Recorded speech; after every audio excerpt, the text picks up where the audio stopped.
In ons skooldae het ons altyd so 'n liedjie gesing wat jy nou nog ken, Ver in die ou Kalahari. Dit klink baie ver. En baie mense dink so ook oor God.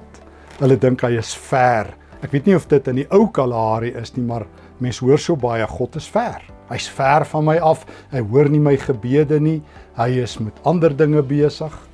So hoe ver is God dan nou regtig van 'n mens af? Miskien is die vraag verkeerd, miskien moet ons vra, hoe naby is God? En die Bybel sê hy is een gebed ver en een gebed naby. Vra vir die man aan die kruis, wat langs Jesus hang in Lukas 23, wanneer hy uitroep, dink aan my Here, dan is God een gebed naby. Vandag sal jy saam met my in die paradys wees. Dink aan die tollenaar in Jesus se gelykenis in Lukas 18.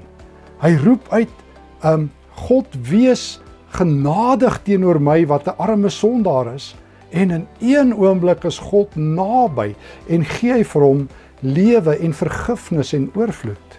God is nie ver op ander sendings, ver in die ou Kalahari, ver weg van ons af nie. God is altyd naby. Jesus se laaste woorde op aarde voordat hy hemel toe gegaan het is, ek is by julle, ek is by my kerk al die dae tot aan die einde. Jesus se naam is Immanuel, God met ons.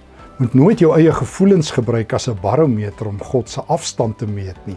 God is altyd naby aan jou. God is die Here. Hy is by ons. Hy's een gebed ver en een gebed naby. As jy dit gebid het, glo dit en leef vanuit die teenwoordigheid, die nabyheid van die lewende God.